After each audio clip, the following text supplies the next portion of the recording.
Hello everyone. So welcome to lecture 4. Today I'm gonna introduce some techniques in detail for using Git and GitHub for subversion control. As I mentioned you in lecture 2 about version control. So I hope you still remember. Let's start a video. So the first thing you need to know before you get inside Git and GitHub in detail, we need to talk about something about software engineering. So you know that we now talk about software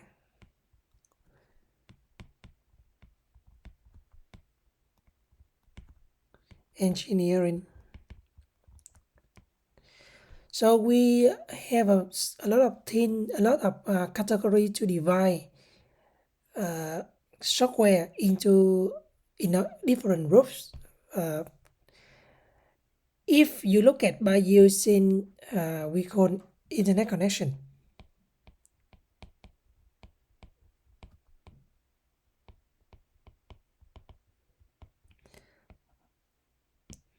So we usually divide software into two groups. The first group we call it server,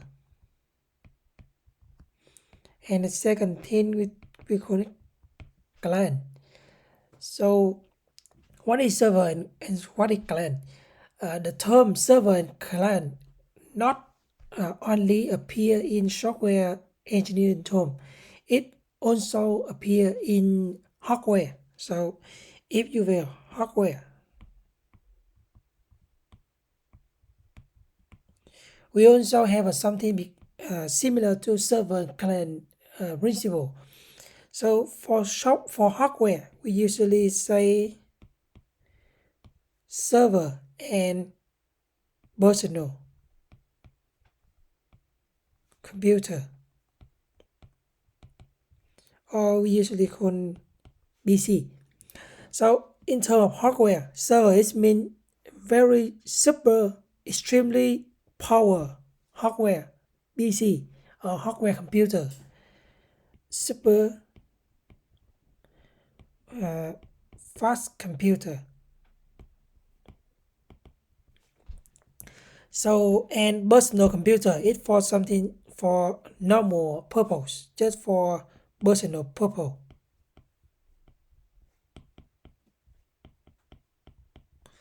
So why we need to divide software and hardware into client, a server, a personal computer, because we today we have a follow actually too many software today is follow this model, server and client model. For example, you have a Google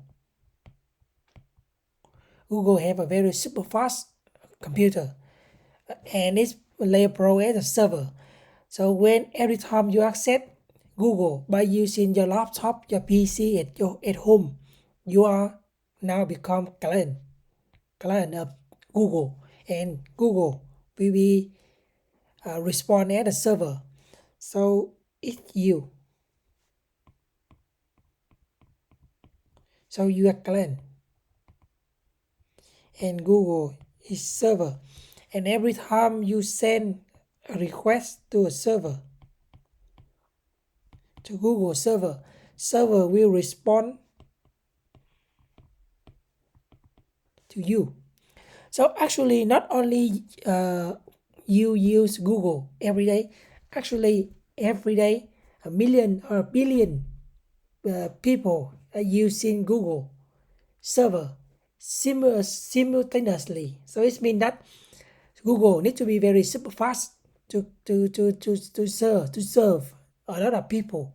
So and client just do one thing, that's send a request to Google and Google will be respond. So on a computation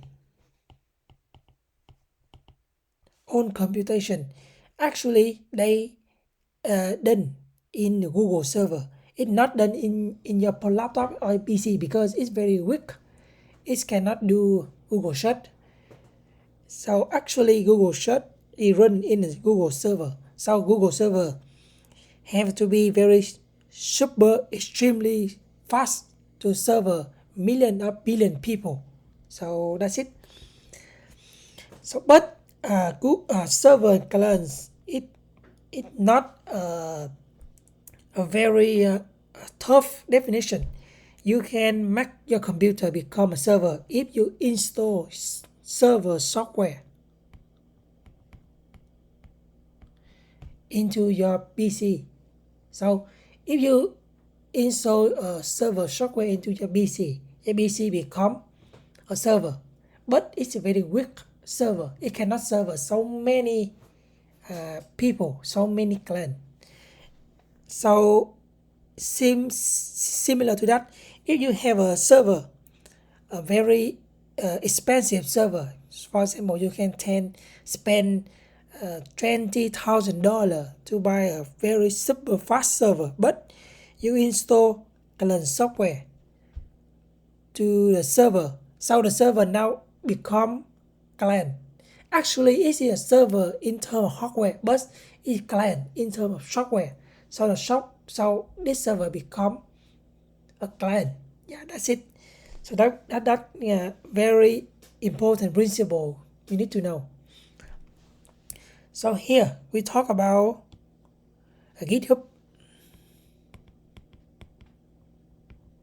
So GitHub is actually a server. It actually a server in two terms. Hardware. It's very extremely expensive and super fast hardware to serve so many people. And it also a server in terms of software.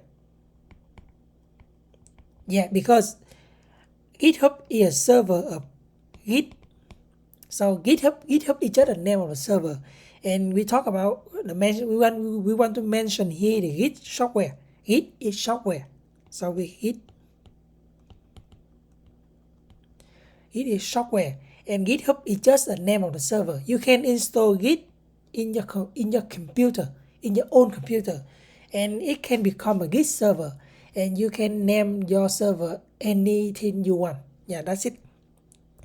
So Git is software, and Git also divide into server and client version. So we have a server version for Git and also have a client version for Git. So if you install Git server version in your own computer, it can become a server. So you can name it CNU hub or everything hub or Git CNU or Git Quangju or everything you want. But we actually are using the GitHub server, so we don't need to care about the server version of Git anymore. We just care about client. So if you want to use Git software to connect to GitHub server, so everything you need to do is just install Git client version. So that's the main major thing we discussed here today in this video. Okay. So that's enough for principle thing. Just a little bit thing we discussed a little bit more about interface, computer interface. So we talk about human computer interface. So what is human computer interface? Usually we call it HCI, human computer interface. So now you see here, I can show you example here. You see that I have a mouse cursor in my screen. You see that? So how we can use mouse for every time you use computer, because it provide a tool, we call it GUI or graphic user interface. So that's the we call it graphic user interface. So why we need to talk about graphic user interface? Because every time you use your mouse to point to a button, press a button in your monitor, actually it is using GUI. So and GUI make your computer very easy for using. But we not only have a GUI, we also have another term, we call it CLI. We call it command line interface. So it's also for software. It's designed for software, for computer, for human and computer can interact with each other. But GUI is usually for normal people. It's for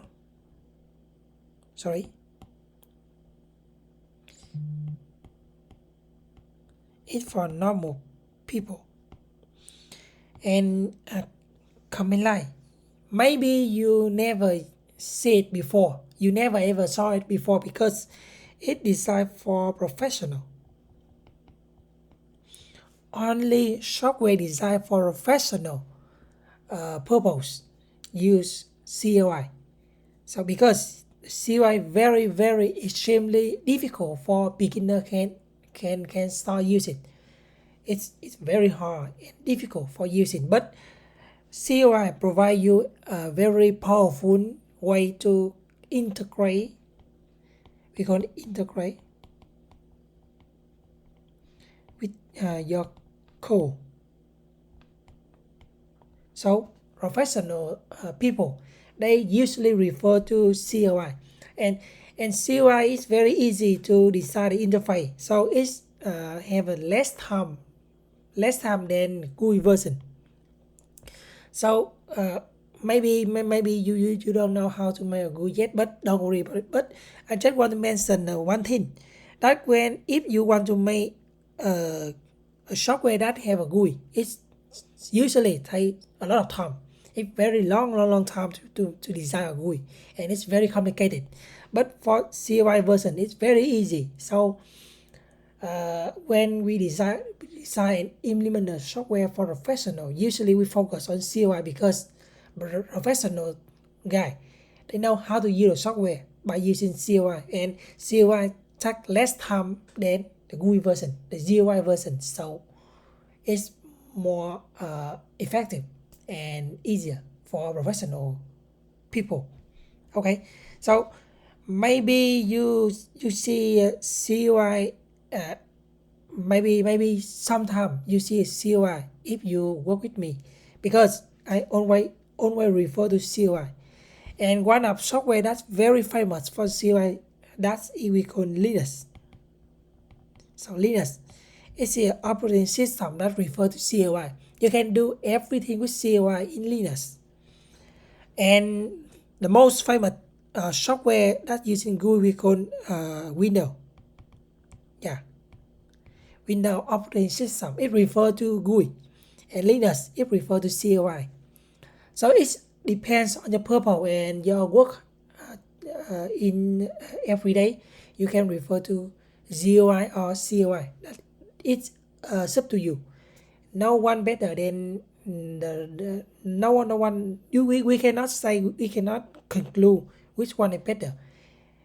It's up to you. It's up to your purpose. So if you refer to CLI because if and only if it can help you to improve working performance. So that's it. That's everything about concept thing you need to take care before we jump into the practice term. Okay.